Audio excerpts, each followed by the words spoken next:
Selamat sore Bapak Ibu yang dikasih Tuhan, Shalom. Dan mengucap syukur atas kasih setia yang Tuhan anugerahkan bagi kita. Tuhan pimpin kita tiba di tempat ini dengan selamat. Tuhan pimpin kita semasa beribadah di hari Sabat. Mari kita sama-sama membuka satu bagian firman Tuhan di dalam Yohanes pasal 12. Kita akan membaca secara bergantian Yohanes pasal ke-12. Saya terlebih dahulu ayat pertama.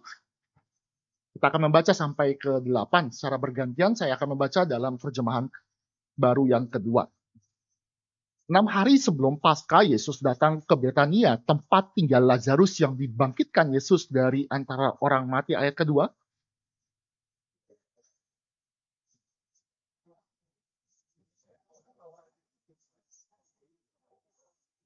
Maria mengambil setengah liter minyak narwastu murni yang mahal sekali, lalu meminyaki kaki Yesus dan menyekanya dengan rambutnya. Bau semerbak minyak itu memenuhi seluruh rumah itu.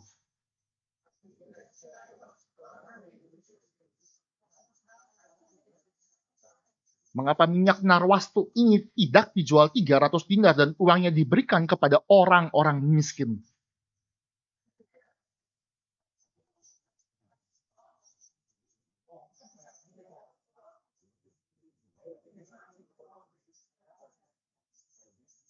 Kalau kata Yesus, biarkanlah dia supaya ia melakukannya untuk hari pekuburanku.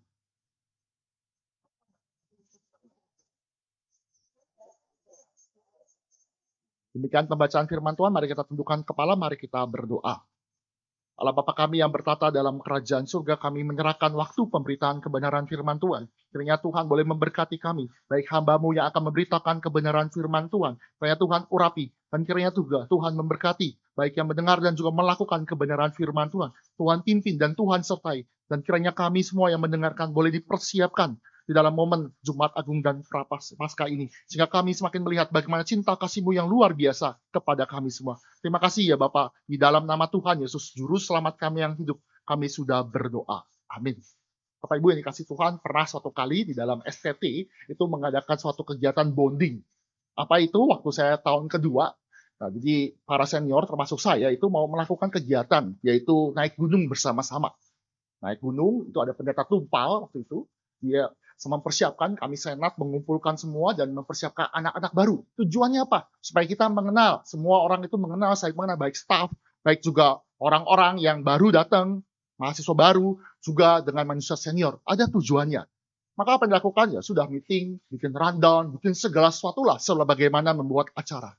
Tapi menjelang hari H ya, udah ajak, briefing, semuanya dibagi-bagi, regu ini, logistiknya apa, barang yang dibawa, pinjam apa, back cover, semuanya dipersiapkan dengan sangat baik.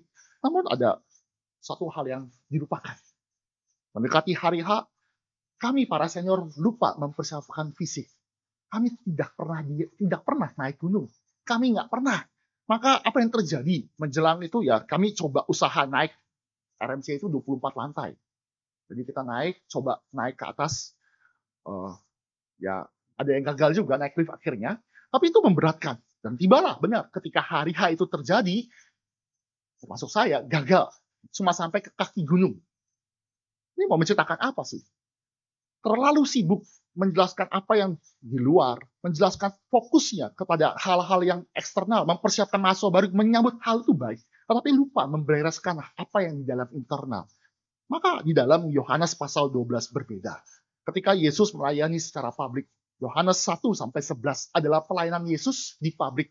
Tuhan melayani baik di Kana, baik di pelayanan-pelayanan orang buta. Semuanya dan klimaksnya di dalam pasal ke-11. Lazarus mati 4 hari ada di dalam kuburan. Secara medis tidak mungkin karena sudah masuk dalam pembusukan.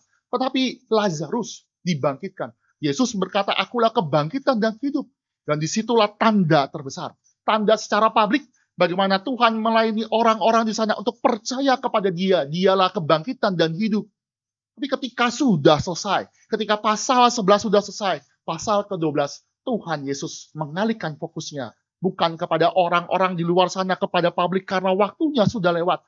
Dia mengarahkan kepada gereja. Dia mengarahkan kepada murid-murid Tuhan Yesus. Dia mengarahkan sendiri kepada yang namanya orang-orang yang dekat internal. Mengapa? Karena itu yang dipersiapkan. Dan saya percaya Yohanes 12 sehingga pada bagian terakhir pasal Yohanes menceritakan banyak persiapan. Persiapan dari mana gereja itu bisa mengenal Yesus dengan benar. Itu perlu. Sama. Naik gunung perlu persiapan. Melihat Kristus di bukit Golgota perlu juga dengan pemahaman yang benar. Tanpa itu kita kolaps. Kita hanya punya semangat spirit. Mau cepat-cepat. Zaman sekarang kan semua instan. Semua instan. Bahkan melihat segala sesuatu dengan instan. Bahkan YouTube pun dilihat cuma 20 detik pertama. Kalau udah membosankan, ignore. Pembicara, pengkhotbah pun juga kalau menit-menit awal tidak menggairahkan, akan di-ignore. Kita mau coba langsung ke klimaks, tujuan akhir. Kita mau lihat Yesus dari salib, betul. Tetapi kita harus siap juga mempersiapkan diri. Yohanes 12 adalah bagian, rangkaian, mempersiapkan prapaskah. Sehingga ketika murid-murid gereja sepanjang zaman yang membaca itu sadar, Yesus harus dikenal sebagai orang yang benar, sebagai raja. Maka saya masuk dalam poin yang pertama. Kita harus mengenal Yesus dengan benar, yaitu dia adalah raja. Dialah raja. Peristiwa itu terjadi 6 hari sebelum Paskah. Dan Yesus ada di Betania. Ada Lazarus yang dibangkitkan. Mereka melakukan celebration perjamuan. Kenapa Lazarus sudah bangkit? Suatu kesukacitaan. Ada mujizat yang hebat. Dia sama-sama makan. Ada Marta, tetapi Maria datang. Maria dia menghancurkan daripada minyak narwastu di dalam suatu kendi. Tidak tahu wadah seperti apa, maka wanginya semerbak. Dia menyekanya dengan rambutnya di kaki Yesus Kristus. Wah, suatu tindakan yang baik. Kenapa? Karena tindakan pengurapan itu adalah tindakan simbolik. Seseorang itu diurapi karena masuk ke dalam office, suatu tindakan, suatu jabatan. Sebagai contoh, di dalam teologi Perjanjian Lama, setiap orang yang masuk di dalam jabatan tertentu, office, seperti raja, maka perlu ada pengurapan. Contoh Saul. Saul Tuhan urapi. Tuhan panggil nabi. Akhirnya urapilah Saul. Ketika Saul ditolak, Samuel pun bilang, pergilah kepada Daud, urapilah dia. Artinya apa? Pengurapan minyak itu adalah suatu tanda dimulainya pelayanan jabatan yang dipercayakan oleh orang tersebut. Begitupun juga bukan hanya raja, tapi nabi dan juga imam. Elia pernah disuruh, kamu sudah pergi. Pergi, urapi Elisa menggantikan kamu. Urapi raja ini, raja ini. Mengapa? Karena itu adalah proses bagaimana seseorang masuk ke dalam jabatan, pelayanan. Dan konteks ini, Maria mengerti. Yesus bukan dikenal sebagai manusia biasa, tetapi Yesus harus dikenal sebagai raja. Karena dia sudah membangkitkan. Dia melihat tanda dan dia percaya terhadap tanda itu. Ada tanda, tapi semua orang belum tentu percaya. Contoh, waktu saya SD, saya pernah lihat awas anjing galak. Pak Ibu pernah ya lihat tanda awas anjing galak. Tapi karena saya bandel waktu itu, saya buka pintu aja dan benar ada anjing galak. Untung teman saya, ownernya tuh tahu. Saya nggak jadi sampai dicengkram oleh anjing yang besar itu. Kenapa? Saya lihat tanda tapi tidak percaya. Dan banyak yang melihat tanda, yaitu tanda Lazarus itu bangkit. Yesus adalah raja, dia mengalahkan kematian, dia mengalahkan maut, dia harus dinobatkan sebagai raja. Dialah Mesias yang dinantikan. Tapi yang terjadi apa? Banyak orang menolak Yesus. Tahu dari mana? Karena dalam bagian-bagian selanjutnya, perikop selanjutnya di dalam pasal 12 ayat 9 sampai 11, mereka berkelompok, yaitu orang-orang pemimpin Yahudi, orang-orang Farisi, orang-orang yang ada di posisi tinggi, mau membunuh Lazarus. Ada kebebalan dari umat Allah. Yesus itulah raja, tapi Maria satu mengerti, dia mengerti dengan benar bahwa raja itu, dialah raja yang sejati dan harus dihormati. Ini yang terjadi, tanda itu. Mungkin kalau misalkan Maria masuk ke dalam rumah itu, dia tunduk, dia membersihkan kakinya, dia menyeka dengan rambutnya, adalah ekspresi yang benar. Karena raja sudah selayaknya dia mendapatkan apa yang terbaik, mendapatkan harta yang ternilai. Mengapa? Karena memang kalau Yesus adalah raja dan benar demikian. Dalam Filipi kedua, suatu puji-pujian yang dituliskan oleh Paulus pada jemaat di Filipi, mengatakan bahwa nanti semua lidah akan mengaku Yesus adalah Tuhan. Semua, baik percaya dan tidak percaya. Dan bukan hanya mengaku dengan lidah, semua lutut akan bertelut. Semua akan menyembah, tunduk, baik percaya dan tidak percaya bahwa Yesus adalah raja. Maka sudah sewajarnya Maria, dia mengenal Allah, Yesus itu dengan benar, maka dia memberikan yang terbaik. Dia buat itu. Sudah sewajarnya. Bapak Ibu, kalau misalnya kita memberikan sesuatu kepada orang yang tidak layak, malas ya. Kan lagi ngetren ya. Masuk Indomaret, Alfamart, tiba-tiba bayar parkir. Sebel nggak? Kalau nggak sebel nggak apa-apa ya. Tapi kalau kadang-kadang kan nggak belanja, tiba-tiba bayar. Ih, apaan? Kita ada emosi. Kenapa? Karena orang ini pengangguran, kadang-kadang suka melakukan satu hal yang tidak benar. Kenapa saya harus berikan? Kita sebal, kita emosi. Tapi kalau kita tahu bahwa Yesus adalah Tuhan dan kita layak memberikan dia segala sesuatu yang terbaik, maka sudah sewajarnya kita mempersiapkan diri. Dan kalau Yesus itu raja, Bapak Ibu. Dia raja. Kalau dia undang kita masuk dalam ibadah, dia undang kita beribadah bersama-sama di dalam ibadah, di dalam hari Minggu, di dalam setiap apa yang Tuhan percayakan di dalam gereja, maka kita akan memberikan yang terbaik. Kita akan menyiapkan hidup kita yang terbaik. Kita akan datang ke gereja bukan hanya tepat waktu, tapi kita mempersiapkan sebelum waktunya. Berdoa bersama-sama. Mempersiapkan sebagai pelayan Tuhan. Kenapa? Karena ini adalah hal yang wajar. Kita memberikan terbaik bagi raja. Lagi pula kalau kita memberikan terbaik bagi raja di atas segala raja itu Yesus itu, apakah itu cukup? Enggak. Kalau semua dunia, seluruh orang di dunia itu memberikan persembahan bagi Tuhan, apakah itu cukup? Tidak. Kenapa? Karena dunia ini milik Kristus itu sendiri. Dunia ini Tuhan ciptakan, Tuhan topang, Tuhan tebus. Dan itu yang terjadi. Dan Allah kita adalah Allah yang memberikan yang terbaik bagi kita. Wah, ucapan syukur. Maria, dia mengenal raja yang benar. Dia mengenal raja yang sejati. Dan dia juga peka terhadap waktu Tuhan. Ketika Yesus mau saatnya disalibkan. Ketika masuk ke dalam masa-masa dia masuk ke Yerusalem. Dan di Yerusalem itu, di kota suci itu, Yesus harus mati disalibkan. Maria datang di dalam waktunya Tuhan. Ada orang yang datang asal-asalan ke dalam gereja. Sudah, besok saya bisa ke gereja kok. Betul ya? Gereja terlalu terbuka kok. Minggu depan saya bisa datang bertobat kok. Saya bisa ikut tahun depan. Saya bisa ikut 2 tahun lagi. 3 tahun lagi. Tuhan pasti terima. Sudah selayaknya Tuhan terima saya. Kalau nggak gereja sepi. Itu pemikiran kita. Tapi di dalam perspektif Tuhan ada yang namanya theology of time. Tidak setiap waktu orang siapapun bisa datang kepada raja. Tidak setiap orang bisa datang kepada Tuhan dan minta Tuhan ampunilah saya. Tidak. Mengapa? Sekali lagi, kita harus sadar raja bisa menolak kita. Raja bisa tidak memperkenankan kita. Sebagai contoh Bapak Ibu, ketika zaman Nuh. Zaman Nuh Tuhan perintahkan, bikin bahtera. Beritakan kepada mereka Injil berdasarkan firman Tuhan. Bahwa akan datang hukuman. Bertobat. Masuklah ke bahtera ini. Tapi kita tahu, 8 orang saja termasuk Nuh yang masuk ke bahtera. Dia bikin bahtera cukup lama. Dia kumpulkan orang, ayo masuk. Tapi dia dibilang orang gila, dicemooh. Ya tiba waktunya Tuhan. Tiba waktunya Tuhan. Tuhan perintahkan Nuh dan keluarga masuk ke dalam bahtera.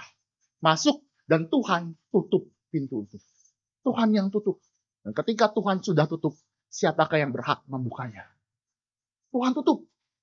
Dan ketika itulah hujan turun. Pada zaman itu belum ada hujan. Dan hujan itu turun. Dan apa yang terjadi? Mungkin orang berpikir, benar loh kata Nuh. Ada air turun dari langit. Kita harus siap-siap. Tapi sudah terlambat. Banjir prosesnya. Mungkin awalnya semata kaki. Naik terus. Sampai ke badan. Saya percaya ketika itu banyak orang yang berseru kepada Nuh. Nuh, bukakan pintu. Kami sekarang akhirnya percaya bahwa ada hujan. Kami mau bertobat. Tapi sekali lagi. Ketika Tuhan tutup pintu. Siapa yang bisa membukakan?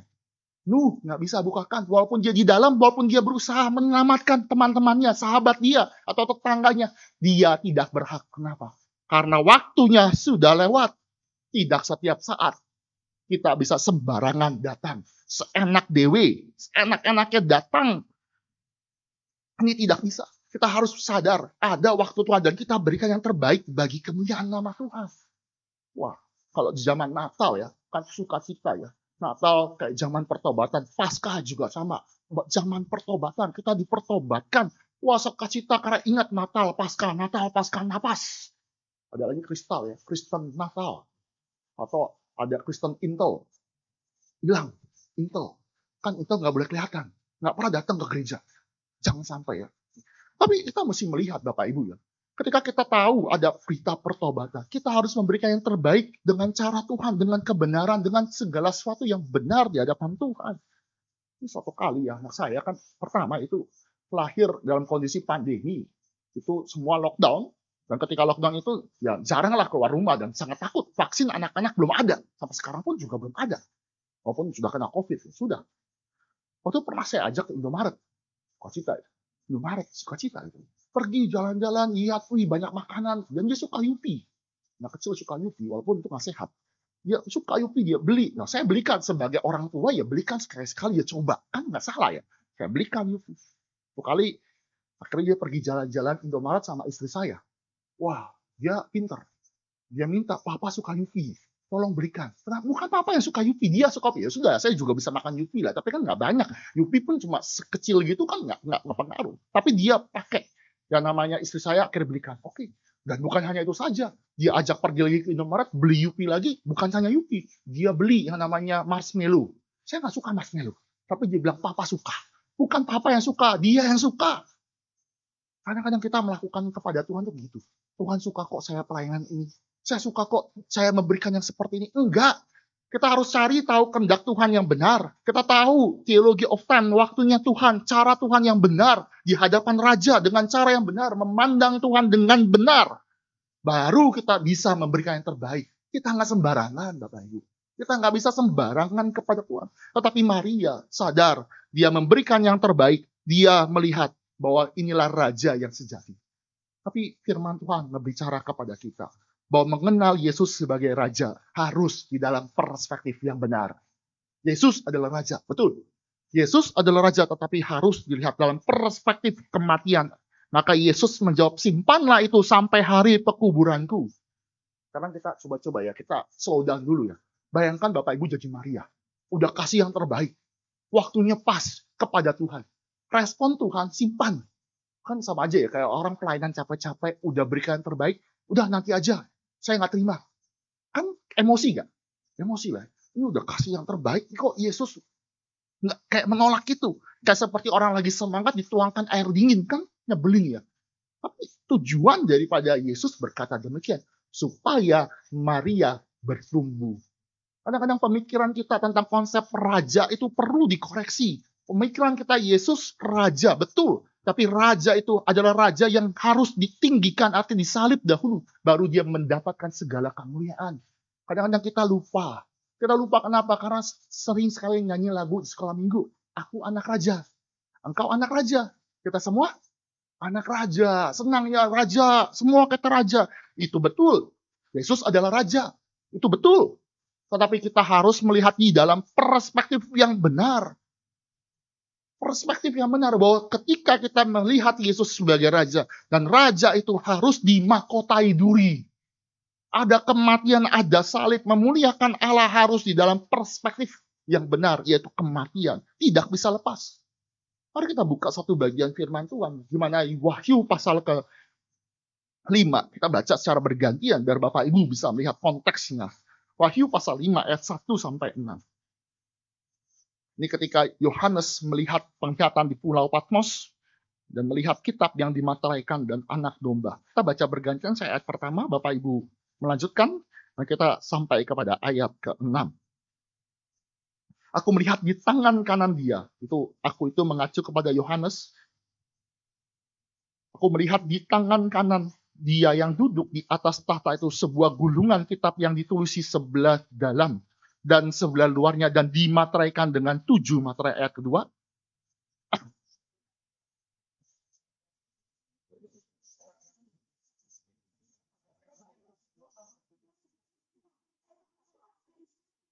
Namun tidak ada seorang pun yang di surga atau di bumi atau di bawah bumi yang dapat membuka gulungan kitab itu atau melihat isinya.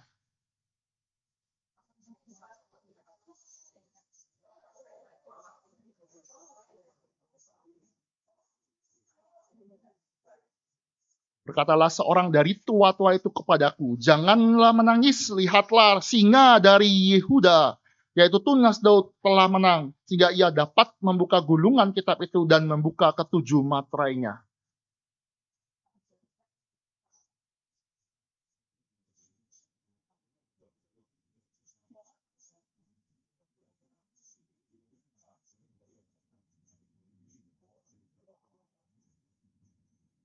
Bapak Ibu dikasih Tuhan, Yohanes melihat suatu penglihatan, dia sedih. Karena tidak ada yang bisa membuka suatu gulungan ini.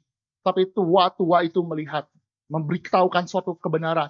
Lihatlah, singa dari Yehuda, singa adalah suatu kemenangan, kehebatan. Singa adalah simbol kuasa, kehebatan. Tetapi ketika Yohanes melihat singa itu, dia melihat anak domba yang disembelih. Artinya melihat singa itu, raja yang menang itu, Yesus yang menang itu, Yesus yang adalah raja. Harus dilihat Yesus yang sudah terlebih dahulu diremukkan, yang sudah terlebih dahulu itu disalibkan. Itu yang benar. Maka tanpa hal ini, maka kita akan menjalani Paskah, Jumat Agung dan Paskah dengan cara yang salah. Kita harus lihat, kalau kita lihat Yesus itu menang, dia raja. Di dalam momen Jumat Agung dan Paskah, dia harus ditinggikan dan harus disembelihkan. Mengapa? Karena sesuai dengan ketetapan Tuhan. Dan itu harus terjadi. Supaya dia mengalahkan maut dengan kuasa daripada Allah itu sendiri. Itu yang terjadi. Itu yang terjadi, Bapak. Maka kita melanjutkan. Ya. Maka apa yang kita bisa harus lakukan? Ketika Maria itu menjadi gambaran murid yang benar sepanjang zaman. Maria ketika lihat Yesus adalah raja, Tuhan koreksi supaya Yesus itu memberikan suatu koreksi kepada Maria supaya melihat raja dengan perspektif benar. Maka Maria juga menjadi gambaran yang baik. Karena Maria itu memberikan yang terbaik. Memberikan hal yang melimpah yang terbaik. Pak Ibu, memberikan sesuatu kepada teman kita tuh juga kadang-kadang galau. Sahabat kita atau pasangan kita galau. Satu kali saya pernah juga ya diajak istri saya cari barang-barang Miniso. Ternyata out of stock. Biasanya kan kalau store Miniso gitu kan bisa tanya ke store-store Miniso lainnya. Wah tuh barang tuh langka, ada di toko itu. Wah saya bilang, matilah. Ini cuma beli kado buat teman anak saya. Ngapain sampai pergi jauh-jauh, capek. Ya capek lah, Bapak Ibu capek. Itu kan kalau banyak sekali, ngapain sampai harus beli di sini. Makanya kita coba putar, akhirnya balik lagi ke Miniso. Udah muter-muter, balik lagi ke situ. Effortnya capek banget, hanya untuk memberikan kepada teman anak saya.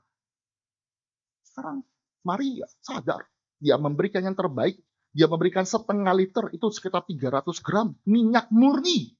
Dan dirupiahkan itu ya sekitar 300 dinar, 300 dinar itu adalah satu dinar itu upah satu hari. Upah satu hari. Maka kalau 300 dinar berarti 300 hari. Sama dengan upah 1 tahun. Upah 1 tahun, anggap aja UMR 5 juta, 60 juta. 60 juta dia berikan semuanya. Memang kalau dalam rupiah, karena kondisi Indonesia sedang menuju kegelapan, ya kelihatannya kecil. Tetapi kalau kita dalam perspektif luar negeri, ribuan dolar itu diberikan langsung. Wah itu sangat besar. Sangat besar, sangat nilai tinggi sekali. Tapi itu yang terjadi. Dia memberikan dengan dedikasi yang benar. Dia memberikan yang terbaik. Karena ada orang di dalam Injil Lukas yang orang kaya, orang muda yang kaya. Dia hidupnya katanya benar. Tapi ketika Tuhan tantang, jualah seluruh hartamu. Persembahkanlah itu. Apa jawaban dia? Dia menangis dengan sedih. Menangis dengan sedih. Karena hartanya banyak. Tidak semua orang benar-benar memberikan dengan benar. Tidak semua orang memberikan dengan kualitas yang terbaik. Kuantitas yang terbaik diberikan kepada Yesus Kristus. Itu yang terjadi. Maria adalah murid yang berani. Kenapa saya katakan demikian? Bapak Ibu bisa lihat di dalam pasal 11 ya, di dalam Injil Yohanes. Yohanes pasal 11 di bagian terakhir, ayat yang terakhir saya bacakan ya. Ketika Lazarus itu bangkit, apa yang terjadi? Respon daripada imam-imam kepala, yaitu ayat 57, pasal 11, sementara itu imam-imam kepala dan orang-orang Farisi telah memerintahkan supaya setiap orang yang tahu di mana dia berada, memberitahukannya agar mereka dapat menangkap dia, yaitu Yesus. Artinya apa? Ini orang-orang petinggi-petinggi, imam-imam kepala berikan perintah, komen. Tangkaplah, beritahukan di mana Yesus, kita akan tangkap dia. Tapi Maria, Lazarus, dia kumpul, dia celebration. Berarti dia punya hati yang berani. Dia sadar kepada siapa harus menyembah. Dia berani melakukannya demi kemuliaan nama Tuhan. Jarang murid yang berani. Jarang. Tapi Maria menunjukkan hal itu dengan benar. Bukan hanya dia memberikan yang terbaik dengan melimpah dan berani. Maria juga dengan hati yang rendah diri, rendah hati, humble. Dia sadar dirinya hamba, ekspresi yang harus tunduk kepada raja dan mengikuti Yesus utuhnya. Tahu dari mana? Tahu dari mana? Karena Yesus itu sadar bahwa di dalam firman Tuhan, Yohanes Pembaptis pernah berkata, membuka tali kasut pun aku tidak layak. Yohanes Pembaptis di dalam Alkitab dikatakan dialah nabi Tuhan di dalam perjanjian lama yang paling besar. Paling besar. Karena dia melihat Mesias. Tapi Yohanes Pembaptis dengan melantang. Dia berkata, lihatlah inilah anak domba Allah yang menghapus dosa. Membuka tali kasut pun aku tidak layak. Maka Maria mengerti perspektif ini. Maka dia datang kepada Tuhan. Dia menyeka kaki dengan rambut. Dan zaman itu rambut ada sesuatu yang lembut. Atau ekspresi yang sangat baik kepada Yesus. Lihat. Dia datang dengan rendah hati. Mari kita bandingkan dengan pemimpin agama. Orang-orang Yahudi. Orang-orang Romawi. Ketika dia bertemu dengan Yesus. Yesus dijadikan sebagai kriminal. Kita sudah membaca di hadapan Pilatus. Di dalam bacaan bertanggapan. Kita tahu kisah berikutnya. Dia ditampar. Dia disesat. Dia dicambuk. Lihat. Seberapa jahatnya manusia. Kebebalan. Oh, kalau saya jadi Tuhan Yesus ya. Saya balas tuh. Minimal satu saya balas lah. Tiba-tiba stroke gitu. Loh, lagi mau pukul kan keren kan ya.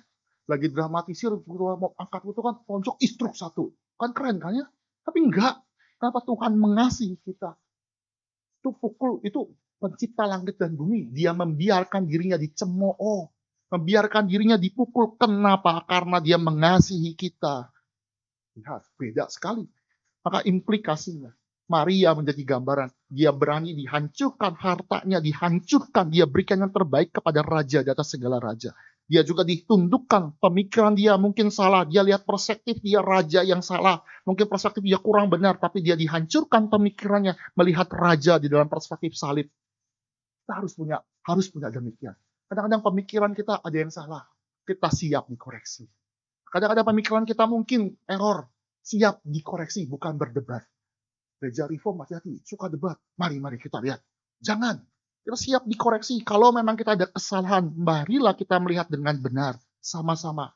Dan nantinya Maria menjadi gambaran. Bagaimana diri dia menjadi buah yang harum. Menjadi aroma yang menyengat di rumah itu. Menjadikan ekspresi. Tindakan Maria itu adalah tindakan yang harum di mata Tuhan.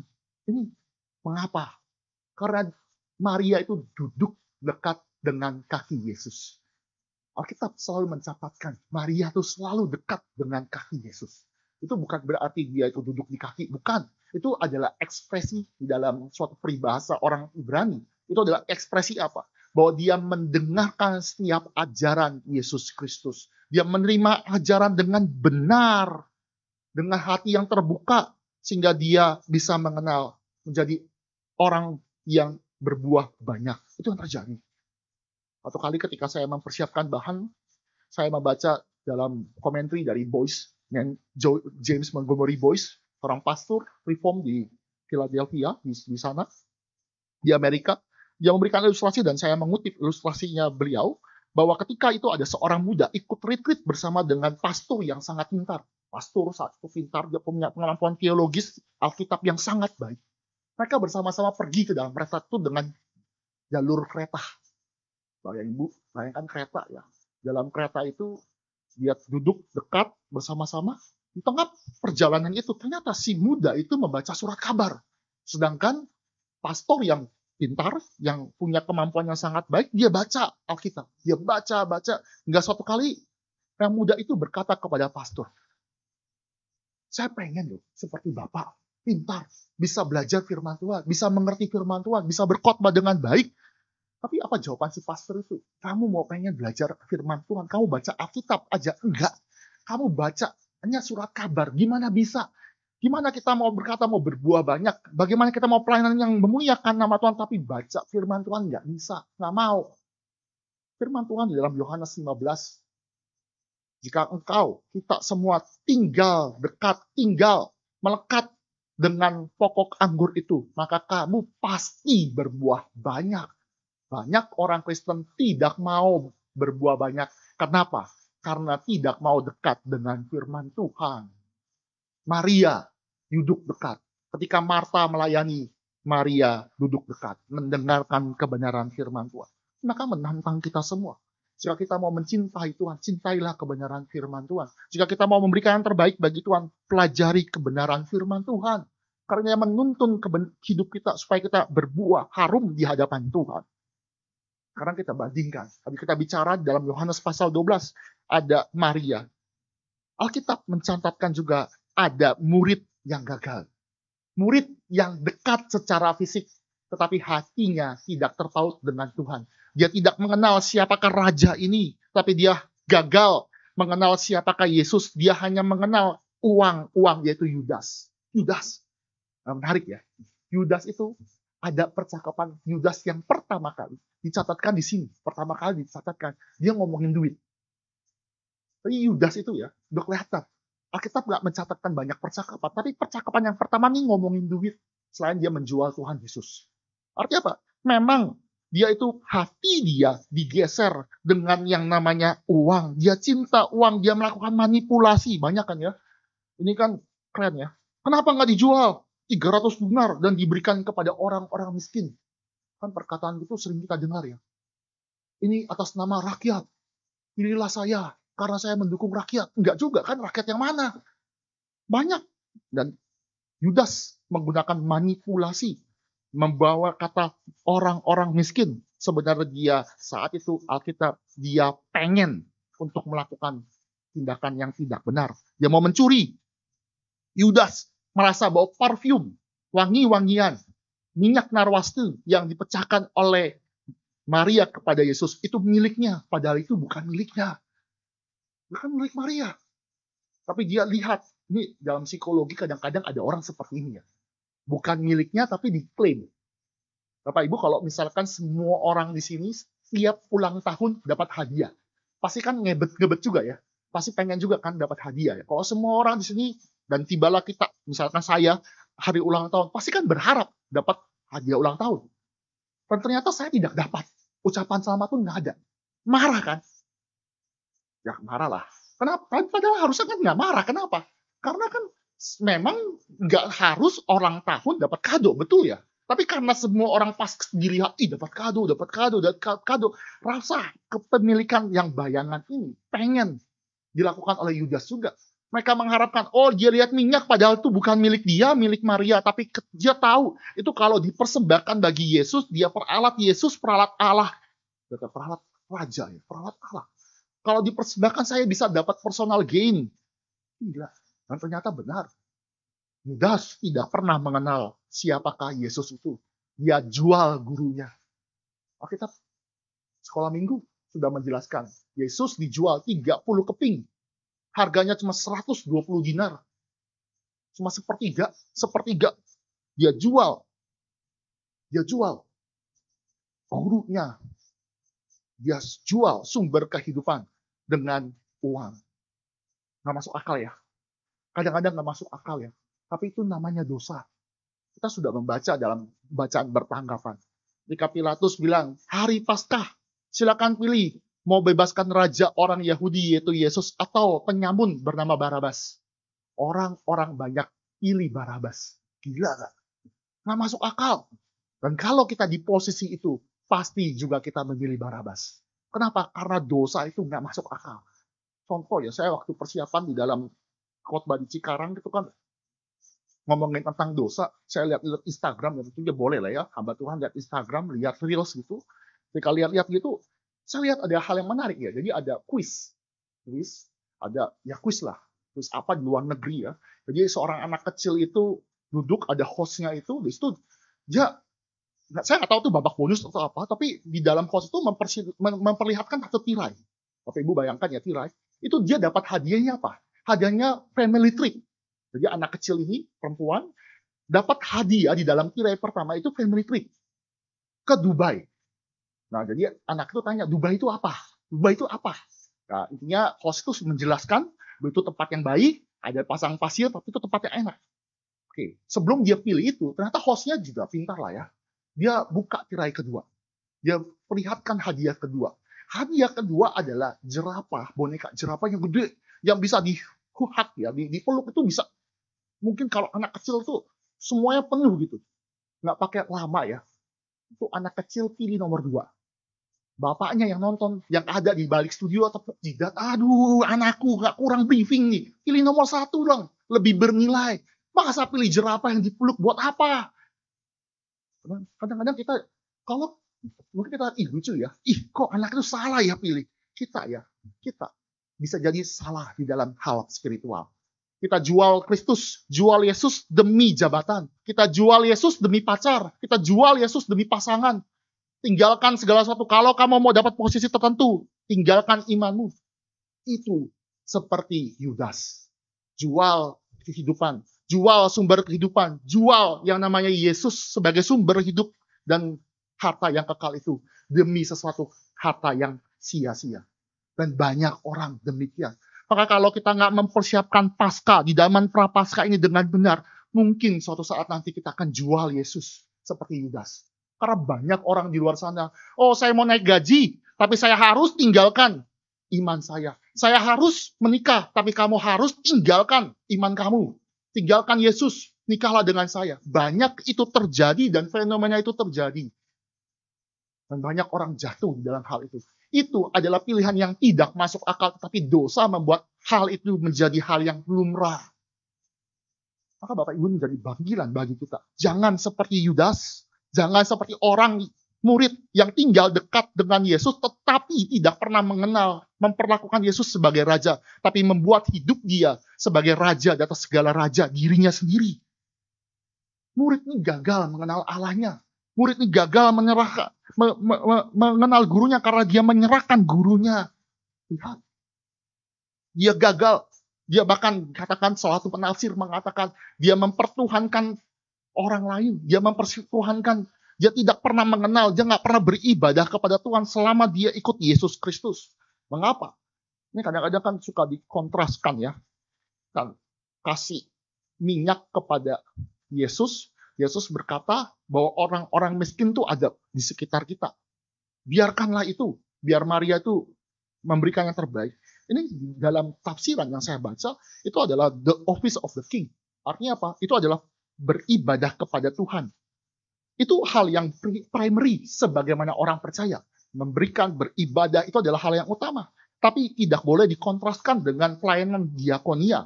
Pelayanan orang miskin kepada janda-janda itu adalah pelayanan diakonia. Itu bukan selevel. Kenapa? Karena jawaban daripada penafsir ini adalah hal yang baik. Kenapa? Karena ibadah adalah keharusan. Beribadah kepada raja itu adalah keharusan. Dan ekspresi ibadah yang sejati bisa juga nantinya orang itu memberikan yang namanya persembahan kepada orang-orang sekitar. Artinya apa? Saya mau mengatakan, yang cinta Allah pasti mencintai manusia. Betul ya? Cinta Allah, pasti dia juga mencintai manusia, apalagi mencintai umat-umat pilihannya. Tapi yang cinta manusia, yang belaga memberikan kasih, itu belum tentu mencintai Tuhan. Itu hal yang tidak boleh terjadi. Jangan menggeser objek penyembahan dari Allah, berubah ke manusia, berubah ke orang-orang miskin atau ke diri sendiri. Ingat, itu tidak benar. Kita nggak boleh di-drive oleh cinta, oleh filantropi. Filantropi adalah love of humanity. Tapi kita harus di-drive oleh theophilia, mengasihi Tuhan. Karena mencintai Tuhan pasti mengasumsikan kita juga mencintai orang-orang yang Tuhan ada di dalam sekeliling kita, termasuk orang-orang miskin. Oleh sebab itu, Yudas juga adalah murid yang tidak pernah menghasilkan buah. Dia tinggal bersama-sama secara fisik, tapi gagal berbuah. Gagal berbuah. Maka bagian terakhir, Bapak Ibu, pesan teologis di dalam Injil Yohanes. Tema daripada Injil Yohanes adalah sering sekali mengkontraskan antara hitam dan putih. Kontras tahu ya, hitam putih, hitam putih. Dan demikianlah dia kontraskan. Maria adalah murid yang dekat dengan Tuhan, melakukan, dia mencari tahu, itu yang harus kita pilih. Injil Yohanes mengkontraskan dengan Yudas. Yudas yang tidak benar-benar sungguh mengikuti Yesus. Ada kontras, kamu pilih terang atau pilih gelap, kamu pilih hidup atau pilih mati. Tidak ada di tengah-tengah itu. Maka ini panggilan bagi kita semua, tantangan bagi kita selama kita mempersiapkan diri sampai ke Jumat Agung dalam Paskah. Jadilah orang yang setia, memiliki devosi yang benar, humble, berani, melimpah, berbuah yang benar di hadapan Tuhan. Seperti Maria, bukan seperti Yudas. Panggilan kita demikian. Demikian. Memang kita akui ya, di dalam pastoral, di gereja itu kalau kita melayani dengan sungguh-sungguh, pasti ada orang yang melayani dengan sungguh-sungguh. Gary Cikarang, Gary Depok tuh kepalanya sama ya. Karena itu pelayanannya banyak ya. Saya lihat pengumuman di Warta tuh KKR anak, remaja, ada malam sabda dan nada, begitu banyak. Kadang ada orang yang memberikan diri, memberikan uang di dalam janji iman, memberikan tenaga, pikiran, semuanya. Ada orang yang saleh, orang yang setia. Baik, puji Tuhan, di gereja Tuhan bangkitkan orang seperti itu. Tapi juga ada orang tanda kutip seperti Yudas. Yang nyinyir, atau yang nyinyir ya. Ngapain buang-buang duit sekali, sewa tempat untuk momen sabda dan nada. Itu kan sewa ya, selesai ya. Itu mahal, udah mendingan buat yang lain. Buat orang-orang miskin tuh di sekitar jalanan. Karena ada ya. Ngapain humas capek-capek. Ini Abang Roy, spesialis humas ya. Ini Abang Roy, humas terus. Saya lihat, humas terus. Bilang, Abang Roy, carilah pacar, jangan itu ya. Kadang-kadang begitu, nyinyir terus. Cari jiwa, cari yang lain. Kadang-kadang kita nyinyir, banyak orang-orang seperti itu. Ya, maaf ya, Bang Roy, nggak ada di sini. Tapi kita mau melihat di dalam bagian hal ini, banyak di dalam gereja seperti itu. Banyak orang-orang yang mencibir. Kita lakukan dengan benar. Ada orang yang begini, kan saya sudah bilang, kan saya bilang. Orang yang selalu mencibir. Tapi kalau kita ya, responnya gimana? Kalau ketemu orang yang kita sudah berikan tenaga, jiwa, pikiran, semua kita berikan untuk pelayanan Tuhan. Dan memang ada Tuhan bangkitkan di gereja itu ada, dan Gary Depok juga pasti ada. Tapi ada juga orang-orang seperti Yudas. Apa respon kita? Apakah kita balas? Atau kita cuekin lah, udahlah, biarin aja. So, yang paling sering kan, yang zaman sekarang itu nggak dibalas dengan frontal ya. Update status. Betul ya? Iyalah, update status WhatsApp. Kalau nggak WhatsApp, Instagram. Kita lihat nih, dia punya Instagram nggak punya. Nah, Gembala Sidang punya Instagram, langsung sengaja kasih kode. Kalau hari pertama gagal kode, minggu ke depan kodenya makin keras. Ini nih inisial PK, Peter Kurnia, nggak bisa nih PK, Peter Kurnia. Kadang-kadang nggak begitu. Memang di dalam gereja ada orang-orang yang punya hati memberikan diri dengan baik, tapi ada orang-orang seperti Yudas. Dan apa respon yang benar di hadapan Tuhan? Apakah kita nyinyir? Apakah kita balas? Tidak. Respon kita adalah kita doakan. Kita ajak dia, kita ajak ngobrol, kita tegur, kita ajak dengan kasih. Paling gampang doakan. Saya udah Pak Peter, doakan sekali, 2 kali, 3 kali. Mungkin kita perlu waktu yang panjang. Hingga nantinya dia sadar. Dan akhirnya dia sama-sama disadarkan dan menyiapkan. Dan bekerja bersama-sama untuk kerajaan surga. Itu indah ya. Kita berjalan bersama-sama ke Sion. Bersama-sama. Ada yang lagi galau, ada yang lagi nggak benar. Kita ajak dia bangkit, berdiri, maju bersama-sama ke Sion. Itulah gereja, di mana tempat kita bertumbuh bersama. Gereja panggilan. Tuhan Yesus berkata, memang ya kalau kita mengasihi orang yang jebelin kan susah ya. Ya kan? Iyalah. Udah dikasih tahu, nggak benar-benar. Udah dikasih tahu juga, ngeyel, ngelawan, malah dibalas. Disindir, dibalas sindir balik, dijelek-jelekan, dibikin hoax, kan sebel. Tapi memang begitu. Kristus pun datang untuk mengasihi, bahkan memberikan nyawa bagi kita. Dan kita adalah musuh-musuh Allah. Yesus mati di atas kayu salib. Dia memberikan bilur-bilurnya, dia berikan kesembuhan, dia berikan keselamatan bagi kita. Tapi sekelilingnya mencemooh dia. Dan Yesus berkata, ya Bapa, ampunilah mereka karena mereka tidak tahu apa yang mereka perbuat. Kita harus sadar, sama seperti Kristus juga berkata, sebab itulah biarlah satu biji gandum ini jatuh di dalam tanah dan mati, supaya dia berbuah banyak. Demikianlah kita, gereja.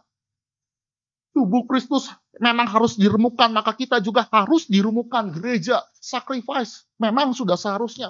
Supaya apa? Supaya orang itu kembali kepada Tuhan. Supaya orang-orang yang menyebalkan, orang-orang yang di dalam gereja, yang tidak mau bertobat-tobat, akhirnya dimenangkan Tuhan. Kenapa? Karena lewat kesaksian kita, lewat kasih kita, lewat sehat nasihat kita, dan itu yang harus terjadi. Kita gereja Depok, Tuhan berkati, nanti akan ada gedung baru. Ratusan orang akan datang. Bagaimana caranya? Biar gereja ini menjadi aroma yang harum. Dengan ekspresi kita mengasihi, terutama mengasihi kita di dalam gereja. Menguatkan, supaya nantinya ketika Tuhan izinkan terjadi, ada orang-orang datang di dalam gereja secara kuantitas dan juga kualitas. Ini yang harus jadi panggilan bagi kita. panggilan gereja sepanjang zaman, itu yang tidak perlu, yang kita harus pikirkan baik-baik di dalam gereja. Penutup. Kita sudah lihat semuanya. Maria sudah benar. Kita jangan seperti Yudas. Yesus adalah Raja. Kita sudah tahu. Dan kita diminta bertumbuh sebagaimana mengenal Raja yang benar, yaitu dalam perspektif salib. Tapi apa signifikan bagi kita? Yesus adalah Raja. Tapi dia Raja yang memberi dirinya bagi kita. Bapak Ibu, kalau misalkan ya, di rumah Bapak Ibu, tiba-tiba ada kecoa itu lagi berantem. Bapak Ibu pernah lihat kecoa berantem? Kalau ada pun nggak peduli ya, betul ya? Ih, apaan sih nih kecoa? Ngapain nih berantem? Atau jangan kecoa lah, semut itu perang koalisi ya, perang sarang. Itu kan semut kan sering, saya pernah lihat sih, perang semut merah sama semut gede itu, orang-orang itu berantem. Wih, keren juga. Tapi saya nggak peduli. Ya kan? Bapak Ibu peduli nggak? Nggak peduli kan? Paling pedulinya, jangan sampai kotor. Saya nikah dengan istri saya dokter gigi, steril. Harus steril. Saya teknik. Kalau teknik ya, nutrisi. Makan donat harus semua dapat. Ada 40 orang makan donat. Matilah, saya paling terakhir itu. Semoga habis setengah. Tapi pasti habis setengah, karena emang tujuannya untuk dihukum. Tapi jorok. Saya mau berceritakan bahwa, kita nggak peduli kalau ada kecoa-kecoa itu civil war, kecoa-kecoa atau binatang-binatang lain tuh yang ada di rumah kita war gitu kan. Pemuda spiritual battlefield, tiba-tiba ada battlefield yang lain. Kita nggak peduli, betul kan? Betul ya? Kalaupun peduli ambil baygon, betul ya? Matikan semua, biar kamu mati semua, ganggu saya. Betul kan? Ya kita peduli seperti itu kan? Lihat ya, kita ciptaan yang lebih tinggi, melihat ciptaan yang lebih rendah, dia battle, sudah cuekin aja. Nggak penting, ignore, bahkan bunuh. Tapi beda. Allah kita, pencipta kita, ketika ciptaan kita berada dalam kondisi hancur, kondisi yang hancur, rapuh dalam dosa, dia peduli. Raja yang kita kenal, Kristus itu, Raja yang datang ke dalam dunia, dia inkarnasi. Dia melepaskan segala sesuatu kemuliaan yang ada di surga untuk datang menjadi sama dengan manusia, bahkan menjadi hamba. Dia dibilangkan dia bangkrut secara rohani. Dia tidak dapat puji-pujian lagi ketika dia dapat inkarnasi, tapi dia dapat cemooh. Dan inilah Raja yang terjadi. Ada suatu reversal yang terjadi. Maria, kamu memberikan yang berbaik, kamu berikan yang tinggi, yang berkualitas, tapi aku Raja yang sejati. Aku akan Raja yang menjadi hamba. Yang hamba itu akan memberikan dirinya. Dan Raja ini adalah Raja yang juga hamba. Yang memberikan nyawanya. Dan nyawa ini jauh-jauh lebih bernilai daripada minyak narwastu. Kristus diremukkan di atas kayu salib bagi orang percaya, bagi kita. Dan itu cukup. Raja kita adalah Raja yang peduli. Dia inkarnasi. Dia menderita di dalam Yesaya 53. The suffering servant. Dia menderita supaya kita di dalam salib memperoleh keselamatan. Sukacita. Raja yang kita kenal. Dan Raja ini adalah Raja yang bangkit.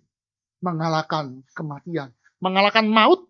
Supaya kita menjadi percaya. Menjadi anaknya. Dan kita kalau percaya di dalam Kristus ini. Sekali lagi kita harus pilih hari ini. Percaya, beriman sungguh-sungguh. Dan no turning back. Atau kita meninggalkan seperti Yudas. Dan pada saat ini, dari bukti cinta kasih Tuhan, Allah sudah tunjukkan dia mencintai kita. Dia berikan anaknya mati di atas kayu salib. Ada bukti. Dan itulah panggilan bagi kita semua. Jika Tuhan sudah memberikan bukti cinta kasih kepada kita, mengapa masih ragu mencintai Raja ini? Mengapa tidak mencintai Raja ini sekarang?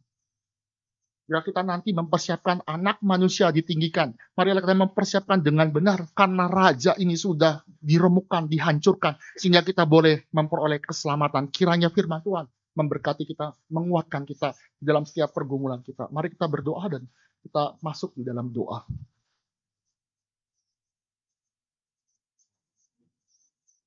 Allah Bapa kami yang bertata dalam kerajaan surga, kami mengucap syukur karena kami bukan memiliki raja yang sembarangan.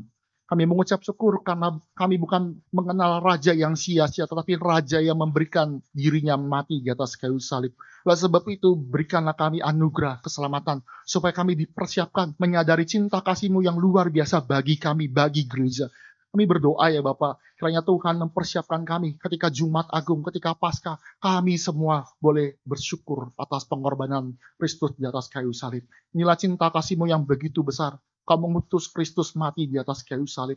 Dan oleh sebab itu biarlah kami punya hati menjadi murid seperti Maria yang memberikan diri yang terbaik bagi kemuliaan nama Tuhan karena memang itu selayaknya.